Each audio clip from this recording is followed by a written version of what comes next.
Bonjour, chers frères et sœurs. Merci de votre présence. Nous attendons ceux qui sont encore en train de prier. Donc, avant de commencer, j'attends quelques secondes.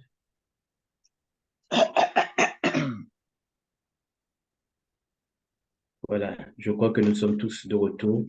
Donc, merci de votre présence. Merci pour l'invitation que vous me lancez. Lire, partager avec vous ces temps forts.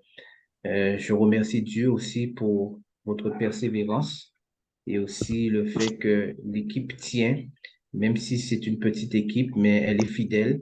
Et puisqu'elle est fidèle, Dieu bénira aussi votre fidélité. Alors, nous allons prier et ensuite je vais partager avec vous un sujet extrêmement important qui concerne l'instruction du jugement. Prions. Éternel, notre Père, notre Dieu, nous voulons vraiment te remercier ce matin pour le fait que tu nous permets d'être ensemble et de partager ta parole. Voici, tu veux nous interpeller à travers la tragédie des siècles, l'instruction du jugement aujourd'hui. Je prie qu'au nom de Jésus-Christ, à travers ces 100 jours de prière, nous soyons touchés nous-mêmes et que nous soyons prêts pour le scellement à venir, éternel. Que tu sois avec moi, accorde-moi ta grâce et ta grande bonté. Au nom de Jésus, je te prie pour ta gloire. Amen. Amen. Ce matin, chers frères et sœurs, effectivement, nous parlons du jugement et de l'instruction du jugement, qui est une phase extrêmement importante au sein du tribunal de Dieu.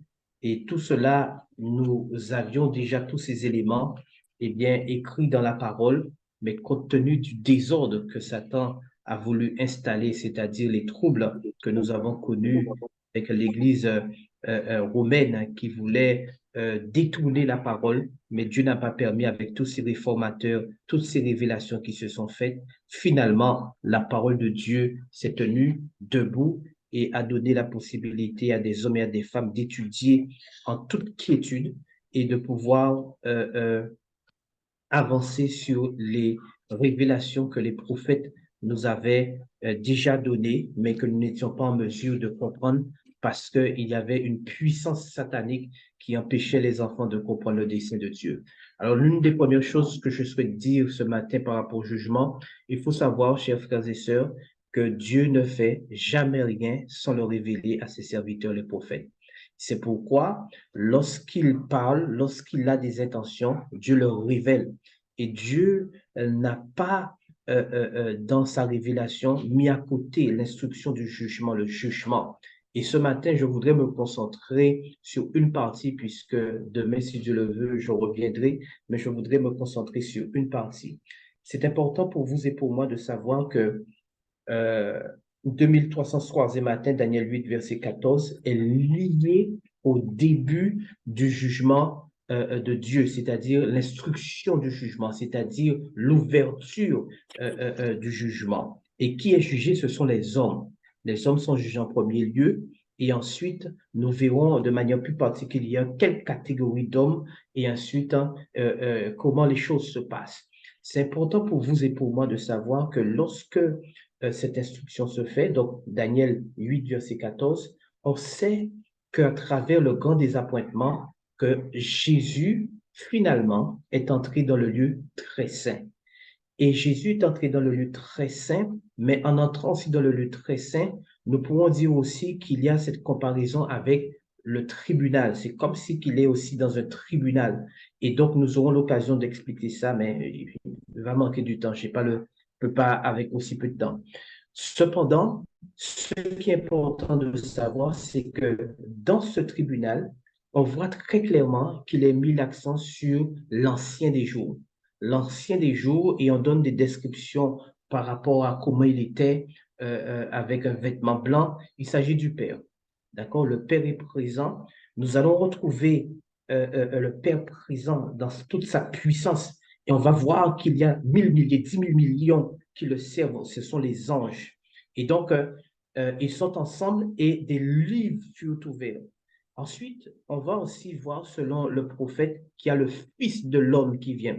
Nous savons que c'est Christ, parce qu'il a été appelé Fils de l'homme et Fils de Dieu. Le Fils de l'homme parce qu'il est le représentant de l'humanité devant le jugement et il va se tenir en tant qu'avocat pour défendre les enfants de Dieu, mais il va aussi se tenir en tant que juge pour pouvoir juger ceux qui n'auront pas fait la volonté de Dieu. Donc, c'est pourquoi le jugement peut être très complexe, surtout si nous ne connaissons pas très bien combien fonctionne le jugement des hommes, et particulièrement ceux des Français. Quand vous regardez, c'est très bien fait.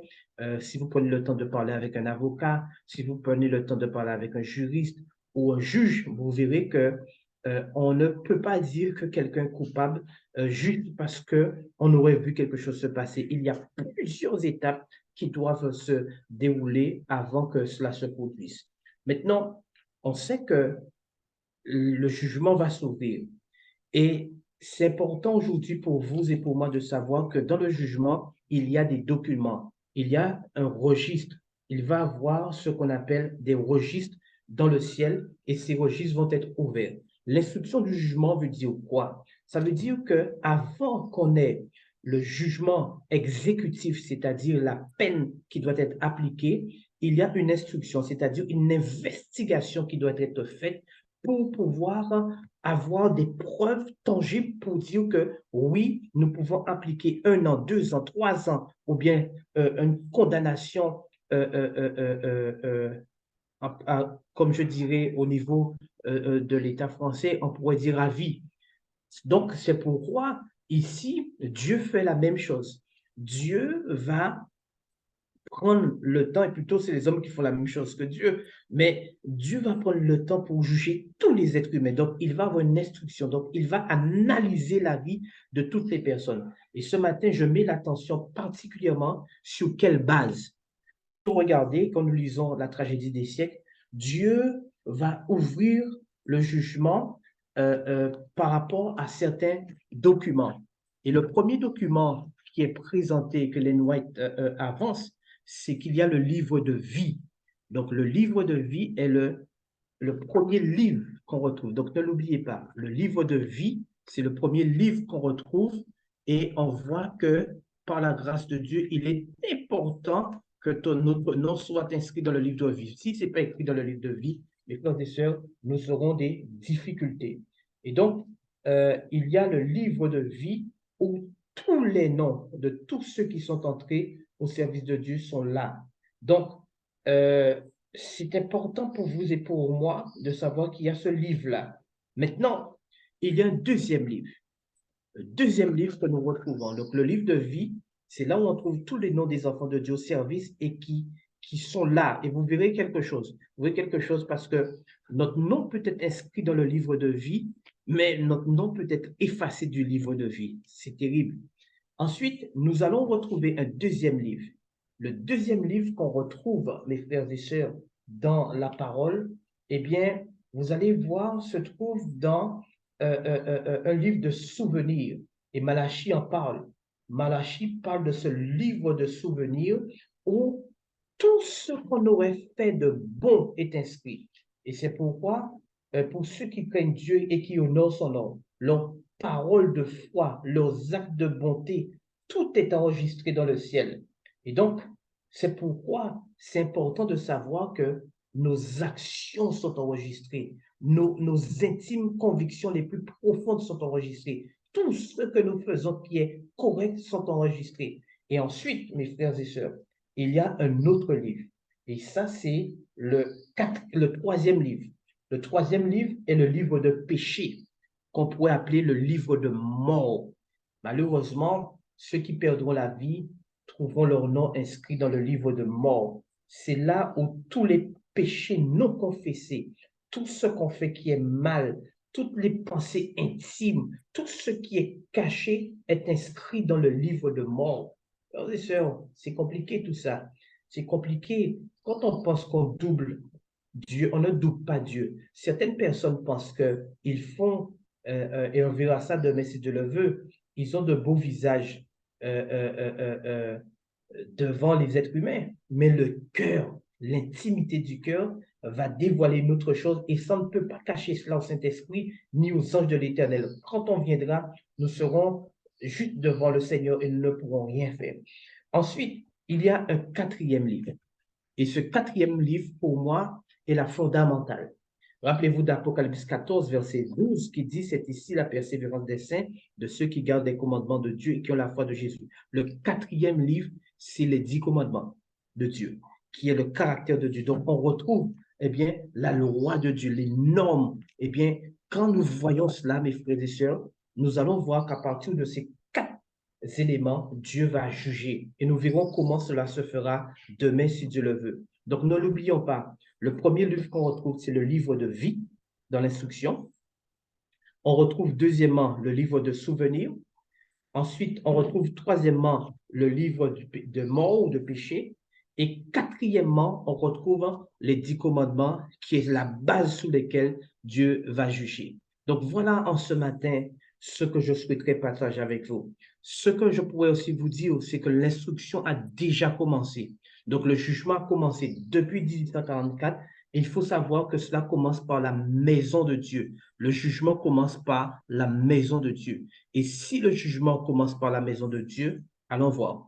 Et nous verrons aussi que le jugement commence par les morts, c'est-à-dire que ceux qui étaient en Christ, qui ont accepté Christ et qui sont morts. Donc le jugement a commencé par eux. Et vous me posez la question, mais comment se fait-il que Dieu pourra vivre, juger quelqu'un de son vivant? Parce que sa vie n'est pas terminée, il peut peut-être prendre une dernière décision avant de mourir. Donc on ne peut pas déjà dire qu'il est sauvé ou perdu, parce qu'on voit que l'action de Dieu, c'est si tu te confesses, eh bien, il peut pardonner, quel que soit ce qui a été fait dans le passé. Mais nous verrons cela demain. Donc, voilà les éléments pour cette instruction. Nous sommes dans le ciel, l'ancien des jours, le Père est là, le Fils de l'homme est là, les anges sont présents, nous verrons aussi les 24 vieillards. Il y a encore d'autres éléments, mais pour ce que la tragédie des siècles nous donne, ce sont ces éléments-là. Que Dieu vous garde, que Dieu vous bénisse. Et bon courage, mes frères et sœurs. C'est important d'étudier cette partie. Je nous invite donc à prier. Éternel, notre Père, notre Dieu, nous voulons te remercier infiniment pour ce matin, nous permettant de nous rendre compte qu'il y a des livres qui ont été ouverts dans le ciel. Depuis 1844, il y a des livres qui sont ouverts et le jugement a commencé par l'instruction, c'est-à-dire l'analyse de la vie de ceux qui sont morts et qui se sont déclarés chrétiens. Tu as déjà jugé plusieurs d'entre eux.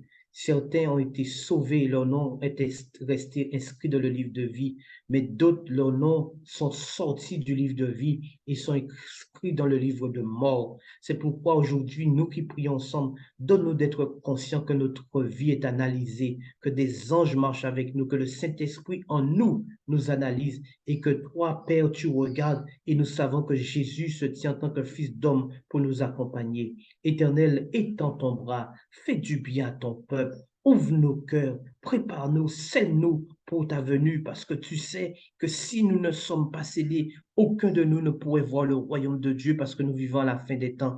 Mais quelle que soit la situation, la clé, c'est de nous soumettre à Dieu, de reconnaître nos fautes, de demander pardon parce que Satan nous réclame. Et si nous réclame et nous ne confessons pas, Dieu ne pourra pas dire, tu ne pourras pas dire que l'Éternel te réprime, Satan. Alors, Éternel, étends ton bras sur ton peuple, fais du bien à chacun de nous et accorde-nous de rester fidèlement attachés à toi, n'allant ni à gauche ni à droite. Voici cette prière que je fais avec mon cœur pour mes frères et sœurs qui sont présents, les 53, 54. Aide-nous, fais-nous du bien. C'est au nom de Jésus, Père, que je te prie pour ta gloire. Amen. Amen. Amen. Amen. Bénédiction Amen. pour vous. Bonne journée. Amen. Amen. Amen. Thank you, Pastor, for leading the time of meditation with us. We are going to let the room for the next team. We ask you to come back tomorrow morning at the same time. Merci au pasteur et nous vous donnons rendez-vous à la même heure pour pouvoir continuer cette réflexion. À très bientôt. Ciao, bye bye. Que Dieu vous garde. Bientôt. Bénédiction. Bientôt. Bye. À demain, bonne préparation de sabbat. Et à demain, prions pour les Merci beaucoup. Bonne préparation de sabbat, bonne fin de journée, soyez bénis.